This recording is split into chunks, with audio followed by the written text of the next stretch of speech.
আমার প্রিয়জনেরা, আজকে একটা বিশেষ দিন।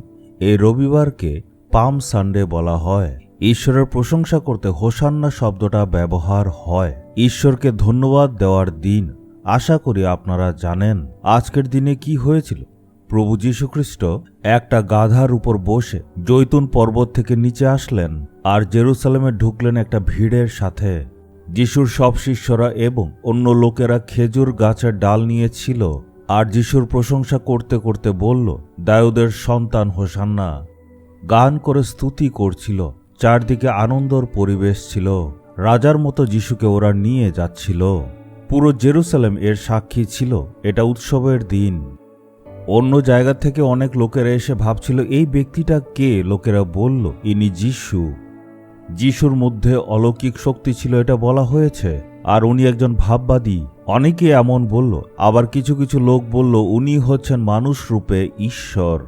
কেন এমন বলল? কারণ যিশু অন্ধদের দৃষ্টি দেন আর খোড়াদের হাঁটান। আসলে কি এটা সত্যি? এইসব শুনে অনেকের চোখ বড় বড় হলো। আসলে কি উনি মসিহ? উনি কি সেই মসিহ যে আমাদের উদ্ধার করবে? অনেক লোকেরা এটাই বলে। তাই সবাই তার দিকে আশ্চর্যভাবে দেখছিল আর প্রশংসা করছিল। মথি 21:9 এটা দেখতে পাই। এই সময় যিশু কি করছে দেখুন। লুক 19:40 আমরা এটা দেখতে পাই। যিশু নগরটিকে দেখে কেঁদে ফেললেন। সবাই সেখানে যিশুকে নিয়ে আনন্দ করছিল। যিশু খুশি ছিলেন না। যিশু এটা দেখে গর্ব অনুভব করছিল না যে সবাই আমার প্রশংসা করছে, আমি রাজার মতো হয়েছি। এইসব নিয়ে উনি খুশি ছিলেন না। কিন্তু জেরুসালেমকে দেখে উনি কাঁদছিলেন। কেন? সেখানকার হারানো আত্মা নিয়ে চিন্তায় ছিলেন। ওহ, এই নগরটি একদিন ধ্বংস হবে। ওরা মসিহর অপেক্ষা করছিল, কিন্তু যখন তিনি আসলেন তারা তাকে অগ্রাহ্য করল। এই জন্য এখন বিচার হবে। জেরুসালেমের গলিতে রক্তের নদী বইবে। একটা ভয়ানক ধ্বংস আসবে।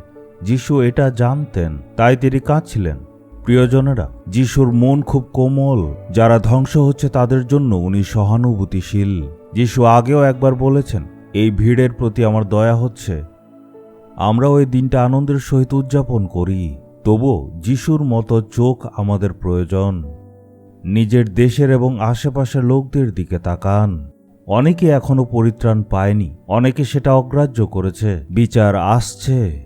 বিচারের দিনের আগে পর্যন্ত যদি পরিত্রাণ না পায়, যদি তারা পাপেই পড়ে থাকে, তারা কি নরকের আগুনে জ্বলবে না?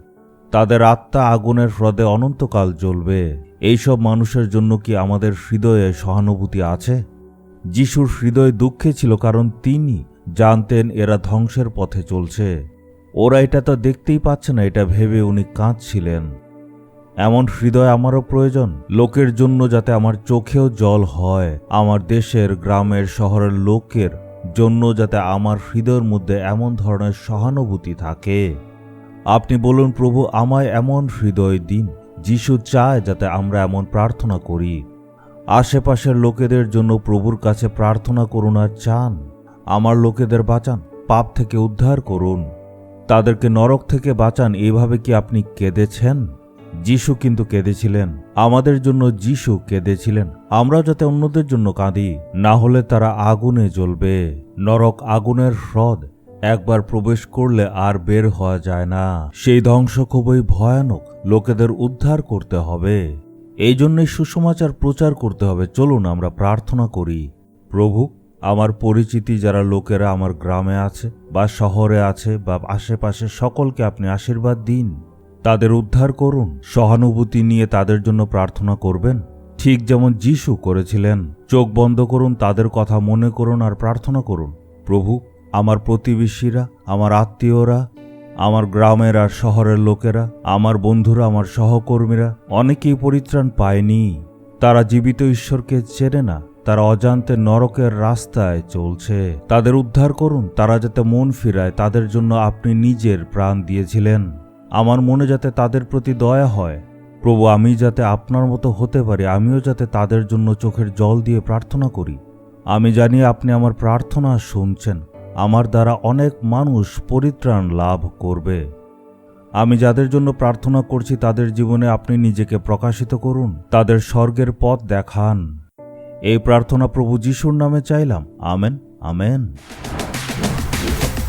জিসাস রিডিমস বেঙ্গলি ইউটিউব চ্যানেলটি সাবস্ক্রাইব করুন, বেল আইকনটি ক্লিক করুন